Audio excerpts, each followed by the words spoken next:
Muy buenas chicos, bienvenidos al canal de Camperizando una Dacia Docker.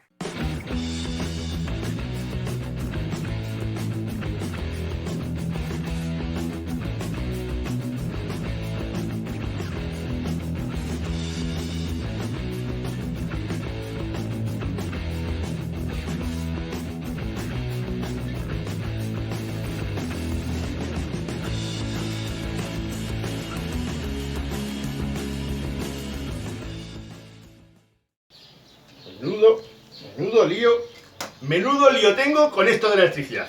Creo que muchos de vosotros también estáis cargados de dudas con esto de la corriente a 12 voltios. Pero no os preocupéis, en este capítulo, el número 10 del canal, voy a intentar aclarar muchas de esas dudas.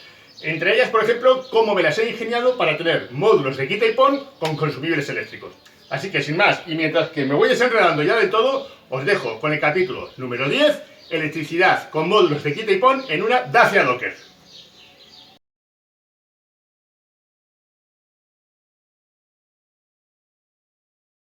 Ya he logrado desenredarme del lío de cables. Ya sabéis, yo y mis bromas y mis cositas que se me van a la cabeza. Vale, chicos, este capítulo es un capítulo que muchos estabais esperando. Muchos en los foros, en el canal, me vais preguntando: oye, Felipe, ¿cómo has hecho esto? ¿De qué manera lo has hecho de esta manera? ¿Cómo sabes que se tiene que hacer de esta forma? Vale. En este capítulo, para poder dejar todos estos temas mucho más claros y todas estas dudas que me habéis ido mostrando, ¿vale? Voy a ayudarme, como siempre, de esquemas, de croquis, pero voy a intentar interactuar un poquito más personalmente con todos vosotros a la hora de iros explicando así, en primera persona, que me vayáis viendo todo lo que se va viendo en la pantalla, ¿vale? Lo primero con lo que he querido empezar es qué es los pasos que debéis de seguir a la hora de que empecéis a hacer vuestro proyecto eléctrico de la camperización. Mirad, os pongo una imagen que vale más que 1000 palabras. Esta es la primera pantalla. Lo primero que tenéis que tener claro es qué cantidad de consumibles o cuántos aparatos eléctricos consideráis que son necesarios para vuestra camperización. ¿Qué necesidades de aparatos eléctricos vais a tener en vuestra camperización? El primer paso creo que está muy claro. Los que tengáis ordenador y controléis Excel, ¿vale? Creo que es una buena opción de ir plasmando todas esas ideas que tengáis. Si alguno no controla este tema, no os preocupéis. En un folio, cogéis un folio y ponéis, vamos a ver, ¿qué voy a necesitar? Una bomba de agua, una nevera, pues una nevera, un boiler, lo vais apuntando todo esto. El siguiente paso es este que os muestro. El siguiente paso, como estáis viendo, es averiguar cuánto es el consumo eléctrico de cada uno de estos dispositivos que hemos decidido tener. Para eso os recomiendo pues que naveguéis por internet y o bien preguntando por foros o accediendo a la web del suministrador de estos dispositivos o bien al fabricante, ir averiguando el consumo eléctrico que tiene cada uno de estos dispositivos. Normalmente os va a venir o el consumo en amperios o el consumo en potencia, ¿vale? En vatios. Este dato que habéis averiguado es muy importante que lo vayáis plasmando al lado de cada uno de los dispositivos que hayáis elegido tener, ¿vale? Os vais a encontrar casos en los que el dato os va a venir en intensidad con una I y en otros datos que os va a venir, en otros casos os va a venir con una P de potencia, ¿vale? Por ejemplo, una nevera os va a venir intensidad igual a 5A, ¿vale? Nos está diciendo el fabricante que esa nevera va a consumir 5 amperios durante una hora. Y en otro caso, por ejemplo, el boiler, os vais a encontrar 200 W. Nos está diciendo el fabricante que consume 200 vatios durante una hora. Los dos aparatos, para realizar el trabajo para el cual están diseñados, tienen esos consumos, pero uno me lo está dando el dato en amperios y otro en vatios, ¿vale?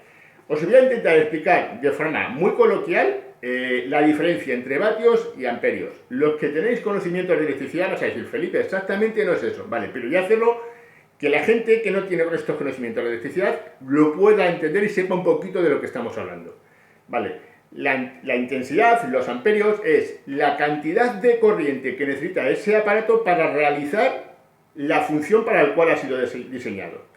Y la potencia es la cantidad de energía durante un segundo, ¿vale?, que necesita ese aparato para estar funcionando. Esto es en cuanto a consumibles, pero vamos a irnos a un caso de una batería, ¿vale? Cuando vayáis a la batería vais a decir: oye, Felipe, ¿qué me está diciendo? Que esta batería tiene 100 amperios hora, que es algo que todos estamos escuchando continuamente, ¿vale? Nos está diciendo que una batería está acumulando 100 amperios y es capaz, no es exactamente así, ¿vale? Esto es teoría, pero en la teoría viene a indicarnos que esa batería es capaz de suministrarnos 100 amperios durante una hora. Si tuviésemos un consumible de 100 amperios, esa batería nos podría estar proporcionando que ese aparato funcionase durante una hora. Si tuviésemos un consumible que consumiese 10 amperios, esa batería proporcionaría funcionamiento durante 10 horas. Vuelvo a repetir, no es exactamente así. No es esa teoría, en la práctica no se cumple, pero es para que lo lleguéis a entender. Lo que es un consumible y lo que es un generador o un acumulador de corriente. Antes de continuar al siguiente punto, hemos estado viendo que habéis ido apuntando el consumo, ¿vale?, de los distintos dispositivos que habéis elegido. Y unos os van a parecer que el fabricante os lo ha dado en amperios y otros os lo ha dado en vatios. Es necesario que todos los dispositivos estén hablando de amperios, todos los pasemos a amperios. Y tú me podrás decir, oye Felipe, ¿y cómo paso que el fabricante me ha dicho que tiene un consumo en vatios, lo paso a amperios? Vale, os voy a mostrar esta imagen, mirad. Estáis viendo un triángulo con unos letrujos dentro. Y me diréis, bueno Felipe, ¿qué me estás enseñando ahora? Vale, dockers, no os preocupéis. Esto fue un truquillo que me enseñaron a mí cuando estudiaba electricidad, ¿vale? La P es la potencia, la V es la tensión. Ya sé que viene con una V, pero bueno, quedaros con que V es tensión y la I es la intensidad. Y hemos dicho que todo queríamos pasarlo a intensidad. Os voy a mostrar ahora un ejemplo práctico de cómo averigüé yo la intensidad que consumía mi boiler cuando lo compré, puesto que el fabricante el dato me lo daba en vatios. Ya estáis viendo que he cambiado la potencia por los 200 vatios que dice el fabricante que consume la resistencia de mi boiler. ¿De acuerdo? La V es la tensión, como os he dicho antes. ¿Mi batería de cuánto es? De 12 voltios. La mayoría que se montan en las camperizaciones son de 12 voltios. Luego, entonces es un dato prácticamente casi que nos lo dan cantado. Y tenemos que averiguar la intensidad. Pues ya estáis viendo la fórmula. La fórmula nos está diciendo que para averiguar la intensidad es la potencia dividido de la tensión. 200 vatios dividido de 12 me da un consumo de 16,66 amperios. Ese es el consumo de mi boiler cuando funciona una hora contigua de funcionamiento. Le va a quitar a mi batería de 250 amperios hora, le va a quitar 16 amperios en una hora. ¿Lo entendéis? Antes de que todo esto empiece a comeros la cabeza y a empezar a decir, no sé qué me estáis diciendo, lo que voy a hacer va a ser dejaros cómo hice yo los cálculos de mis consumibles, para saber el consumo total que iba a tener en mi camperización. Mirad esto. Fijaros cómo tengo hecha yo mi hoja de cálculo. Por un lado tengo los dispositivos, por otro lado el consumo eléctrico de ese dispositivo, las horas que tengo estimadas de funcionamiento de ese dispositivo y de esa forma me dará el consumo diario. Aquí tenéis un ejemplo muy parecido al de antes. La potencia, a mí el fabricante me la dio en vatios, lo dividí por los 12 voltios y me dice que me hace un consumo de 0,25 amperios hora.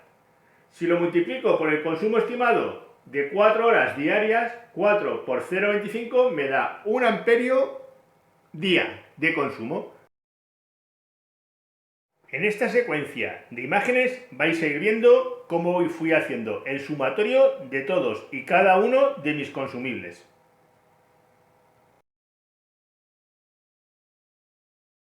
Este es el consumo diario que tengo estimado en mi camperización. Teniendo ya claro el punto 2, que ha sido bastante extenso, vamos a pasar al punto número 3, que es este. El siguiente paso es averiguar o concretar cómo vamos a cargar nuestra batería. Nosotros tenemos dispositivos que nos están haciendo un consumo de batería y esta batería no tiene una acumulación de energía infinita.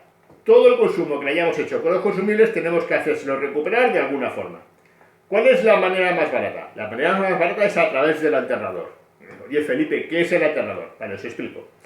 El alternador es un dispositivo que viene montado de serie en todos los vehículos, ¿de acuerdo? Que se encarga de generar energía, corriente eléctrica, y alimentar la batería principal. Quedaros con este concepto, batería principal, ¿vale? De esta batería principal se suministra el elevalunas, el limpiaparabrisas, el motor de arranque cuando le tiramos de la llave. Todos esos consumibles se alimentan de aquí, de la batería principal. ¿Qué pasa? Que si nosotros hacemos una camperización con una serie de consumibles y de consumo, y todos esos consumos se los achacamos a esta batería, corremos el gran riesgo de que hayamos ido teniendo tal consumo que hayamos bajado mucho la capacidad de esta batería. Y cuando nosotros intentemos arrancar, la energía que le quede no sea la suficiente como para hacernos arrancar el vehículo.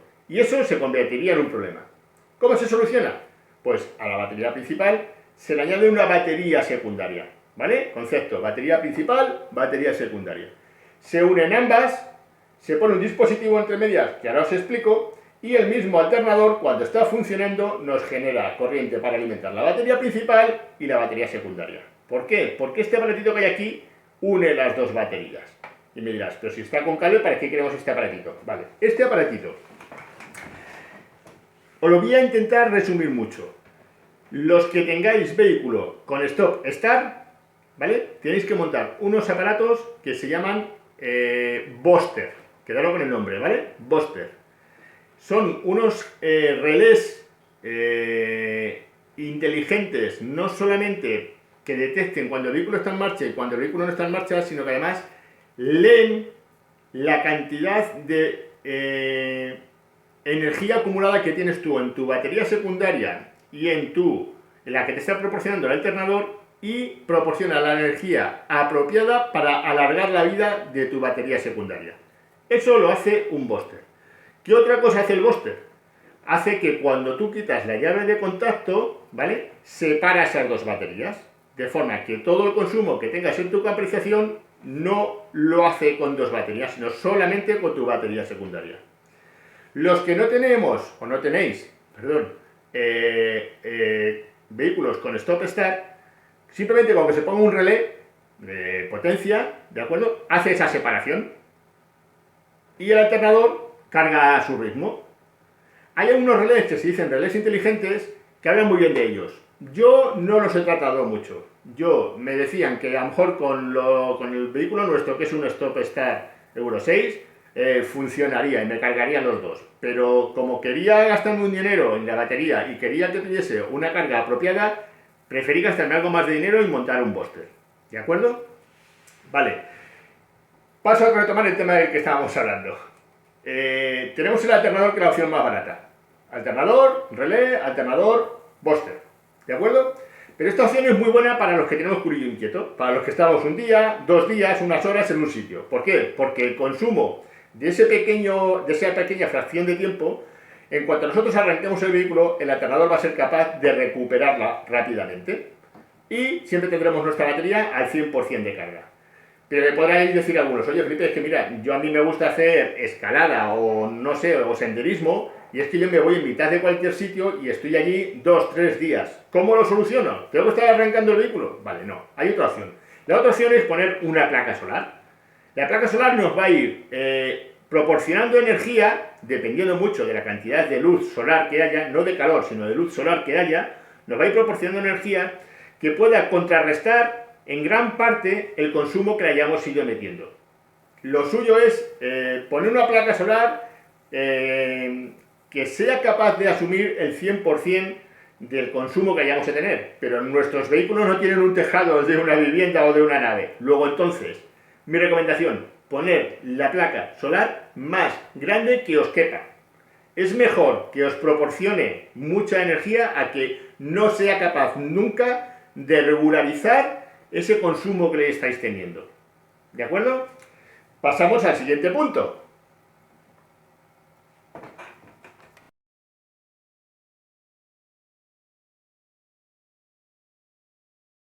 Vamos a pasar a hablar de las baterías. En el mercado actual tenemos 4 tipos distintos de batería. Tenemos las baterías de plomo, tenemos las baterías de gel, las baterías de AGM y las baterías de litio. Las baterías de plomo directamente las descartaremos. ¿Por qué? porque son baterías que se utilizaban hasta hace poco tiempo, hasta antes del Euro 6 y del Stop Start, para el arranque de los coches. Son baterías que te proporcionan mucha potencia, pero en un corto intervalo de tiempo, y nosotros buscamos todo lo contrario. Buscamos unas baterías que nos proporcionen una corriente continua durante un largo periodo de tiempo. Esas baterías son las conocidas como baterías de descarga profunda, y esas baterías son las de gel y las de AGM. Aparte de todo esto, las baterías de plomo generan gases, y una batería generando gases dentro de un recinto cerrado, como es una camper, no es una buena idea, ¿vale? Yo me decanté por batería de AGM simplemente porque calidad-precio son muy competitivas. Si alguien quiere comprar una batería de gel, tampoco hay ningún problema. Hay poca diferencia entre una y otra. Ahora hablemos de las baterías de litio. Hasta hace un tiempo eran baterías que dan un resultado en cuanto a duración muy bueno, pero se sobrecalentaban. Y ha habido algún que otro problemilla con ese sentido. Ahora han sacado una línea nueva que se llama baterías de litio, pero LiFePO 4. Se escribe LiFePO 4, ¿vale? Esas baterías han eliminado ese problema de sobrecalentamientos y parece ser que están dando muy buen resultado. Claro, podréis preguntarme, oye Felipe, ¿por qué has comprado una batería de AGM y no compraste una batería de litio? Vale, aparte de que el mercado está fluctuando mucho ahora mismo y se están abaratando bastante la LiFePO 4, cuando yo fui a comprarla estaban bastante más caras que ahora mismo. Pero bueno, para que os hagáis una idea, voy a poneros un ejemplo. Una batería de AGM, actualmente, hablo de actualmente, ¿vale? Que sea de 100 amperios, cuesta más o menos alrededor de unos 150-170 euros. Por ahí ronda la cosa, ¿vale? Y una batería LiFePO 4 de 100 amperios cuesta 550 euros. Ya vosotros veis la diferencia. Quien quiera permitírselo es una buena opción. ¿Por qué es una buena opción? Vale, porque os voy a poner una tabla ahora mismo en las que, de hecho la voy a poner para que la vayáis viendo. Mirad esta tabla que he conseguido. Nos habla de una batería de AGM, ¿vale? Fijaos que cuanto más descargamos el tanto por ciento de la batería, menos ciclos de vida conseguimos. Es decir, si yo una batería la descargo al 100%, solamente voy a conseguir 350 ciclos de vida. Pero sin embargo, si la paso a un 30%, estaría hablando de 1500 ciclos de vida. Si lograse incluso una al 20%, conseguiría hasta 1700 ciclos de vida. Por ejemplo, una batería de 100 amperios hora, si consumiese de ella nada más que 20 amperios, conseguiría 1700 ciclos de vida. Si de esos 100 amperios consumo 30, podría conseguir 1500 ciclos de vida. Con esto quiero decir que una batería de litio es una muy buena opción. Es muy buena opción, pero es una opción cara. Y os explico por qué.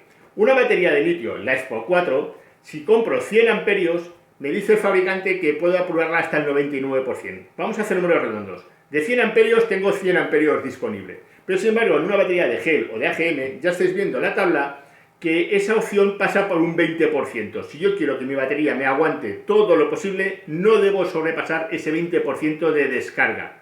Se tiene que quedar 80% dentro de la batería antes de la siguiente carga.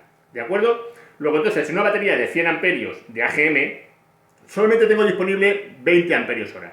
Sin embargo, en una de 100 amperios de litio LiFePO 4, tengo 100 amperios. Pero claro, la diferencia es muy grande económicamente.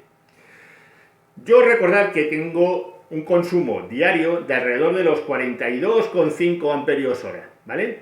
Es muy difícil que a mí tenga un consumo puntual de durante una hora estén todos los dispositivos funcionando. No puede estar durante una hora la nevera funcionando, la bomba funcionando durante una hora, el boiler funcionando. Es muy difícil.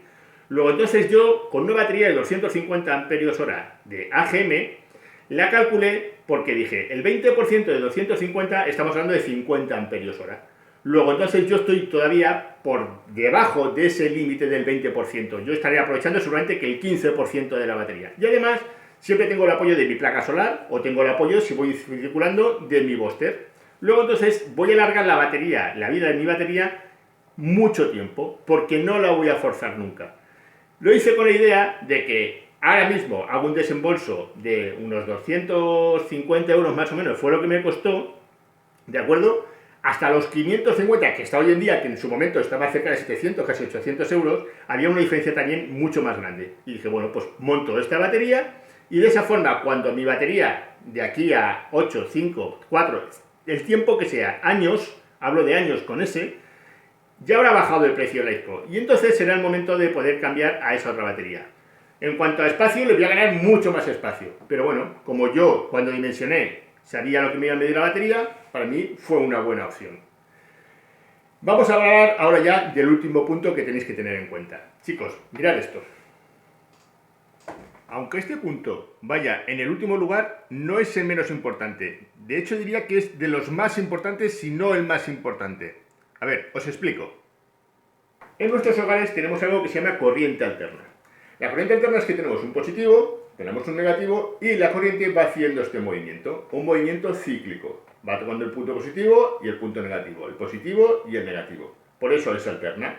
Pero en nuestro vehículo lo que tenemos es corriente continua. Tenemos el positivo, tenemos el negativo, pero la corriente tiene este movimiento. No es alternativo, es continuo. ¿De acuerdo? Y me diréis, Felipe, ¿para qué me explicas esto? Vale, un poquito más adelante lo vais a entender. Para que además entendáis un poco más lo que es, cómo funciona la electricidad en vuestro vehículo, siempre imaginad los cables como si fuesen tuberías.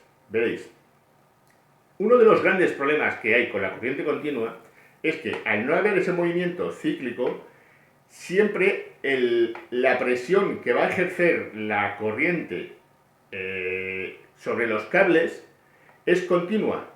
Luego entonces no le da tiempo a enfriarse. Cuando la alterna toca el positivo y después toca el negativo y vuelve otra vez al positivo, haya pasado un pequeño intervalo de tiempo, pero en ese pequeño intervalo de tiempo, aunque parezca mentira, al cable le da tiempo a enfriarse, a quitarse presión, a quitarse cantidad de energía durante un pequeño intervalo de tiempo, pero el suficiente como para enfriarse. En corriente continua no tiene ese espacio de tiempo, está continuamente soportando la presión. Hablando de presiones, para que lo entendáis bien la electricidad, y sobre todo en corriente continua, veréis, siempre miraréis los cables como si fuesen conductos de agua, tuberías. Mirad, imaginad que por aquí queremos que pase 1 litro de agua. Va a pasar y no va a haber problema. Sin ningún problema. No va a rozar con las paredes, no va a haber presión, porque está bien dimensionada esta tubería. Pero ahora imaginad que por esta misma tubería queremos pasar, en vez de 1 litro de agua, 10 litros de agua. ¿Qué ocurriría? Pues que va a haber mucha presión, incluso podría llegar a reventar esta tubería. Este concepto lo tenéis claro, ¿no? Vale, pues esto es lo que ocurre cuando no se dimensiona bien una instalación eléctrica en corriente continua. Mirad, hay distintos tipos de cable. Estos que estáis viendo es un ejemplo, ¿de acuerdo? Pero lo que hay que hacer es saber cómo se tiene que dimensionar esto. Ahora después os voy a ayudar a hacerlo. Otro de los grandes problemas que hay con la corriente continua es que no se debe juntar nunca el cable positivo y el cable negativo, o el borne positivo y el borne negativo. La unión de estos dos cables lo que produciría es un chispazo muy grande, ¿de acuerdo? Dependiendo un poco de la intensidad, de la cantidad de corriente que haya pasando en ese momento, ¿vale? Produciría un cortocircuito que se llama una chispa y un calentamiento del circuito, lo que podría provocar también un incendio. Luego entonces tenemos dos riesgos de incendio. Si no dimensionamos bien los cables y si además juntamos en algún momento en el circuito el cable positivo y el cable negativo. Otro de los problemas que hay es que nunca se debe conectar un dispositivo cambiando los cables. Mientras que tú en tu casa el enchufe lo metes y te da igual meterlo así que meterlo así, te va a funcionar la lámpara, te va a funcionar el secador, te va a funcionar todo igual. En corriente continua, no. Cada aparato viene pensado para que, por un lado, le entre la corriente positiva y por otro lado, la corriente negativa. Normalmente, esto, aparte de que venga puesto el más y el menos en cada uno de los dispositivos, además lo podemos diferenciar porque el cable negativo normalmente suele ser el negro. Y el cable positivo siempre ha de ser el cable rojo. Hay veces que también nos encontramos que el negativo es en el color azul, ¿de acuerdo? Pero el positivo siempre va a ser el color rojo. Ahora voy a ayudaros a subsanar estos dos o estos tres grandes problemas que hay. Por una parte vamos a empezar con el tema de los cortocircuitos. Los cortocircuitos, ya lo he explicado, y lo de la explosión, es uno de los grandes problemas que tenemos. Y esto se soluciona con esto. Son fusibles.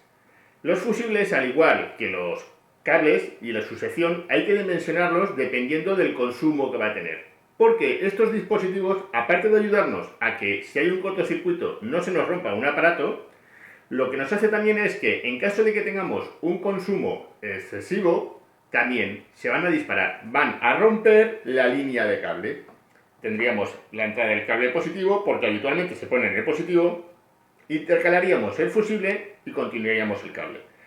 Si este dispositivo que hay aquí se rompe, este circuito deja de tener el cable positivo y el dispositivo dejaría de funcionar. Vuelvo a repetir, se rompería este fusible en caso de que se nos juntasen estos dos cables, ¿de acuerdo? Se rompería. Y también en caso de que nosotros imaginaros que tenemos un consumo excesivo aquí o nos está entrando corriente mucho mayor de la que soporta este aparato, pues este fusible se rompería y dejaría de pasarle corriente al dispositivo y de esta manera lo protegemos. Lo otro que hay que tener muy en cuenta, hemos dicho que es la sección de los cables.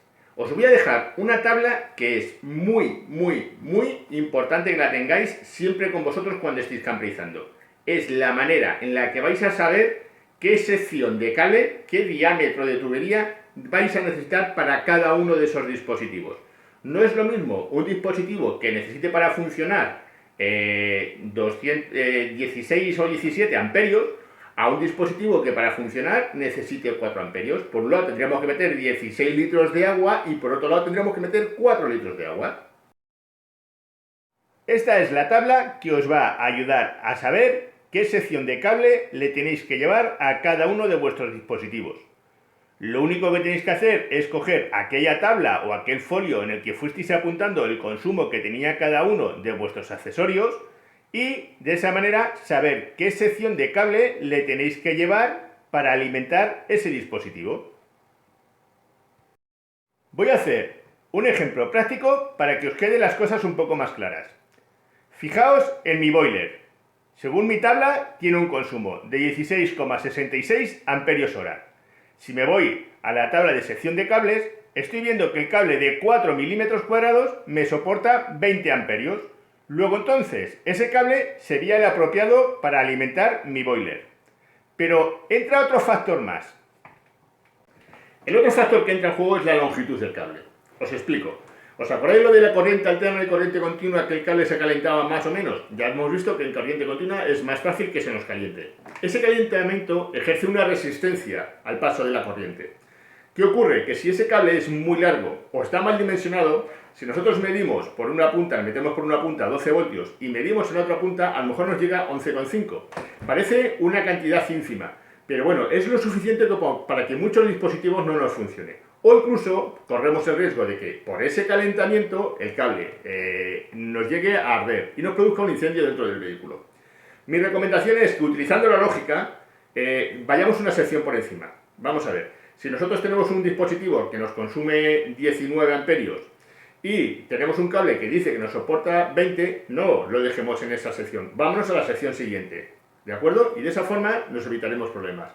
Sin embargo, si tenemos un dispositivo que nos está diciendo que nos consume 5 amperios, pero ahí tenemos una tabla que nos dice que nos soporta hasta 11, no vayáis a la otra sección, quedaros con esta sección porque hay una diferencia muy grande entre 5 y 11. Muy largo tendría que ser el cable para que nos produzca una caída de tensión o un incendio. ¿De acuerdo? Estoy viendo la línea de tiempo y veo que ya estamos cercanos a la media hora. Y es algo que a mí ya sabéis que no me gusta. No me gustan los episodios largos. Creo que son muy cansinos. Y más en este caso con tantos datos y es un poco engorroso todo. Entonces prefiero dejaros unos días que vayáis asimilando las ideas, que le vayáis dando una vuelta al capítulo, que vayáis entendiendo un poco todo. Si tenéis alguna duda, irmela dejando y para el siguiente capítulo os lo voy a ir resolviendo. Es una buena opción. Mirad, ya está en el horno, así que irme mostrando vuestras sugerencias o vuestras ideas o cualquier cosa y lo comentamos en el siguiente capítulo, ¿de acuerdo? En el siguiente capítulo, que prácticamente va a ir sin cabecera ni nada, o sea, va a ir prácticamente, no voy a hacer el saludo y la tontería de la primera hora de siempre, no, prácticamente va a ser un corte de este y un comienzo del siguiente, porque realmente este sí que son dos partes del tirón, porque es todo muy enlazado unas cosas con otras.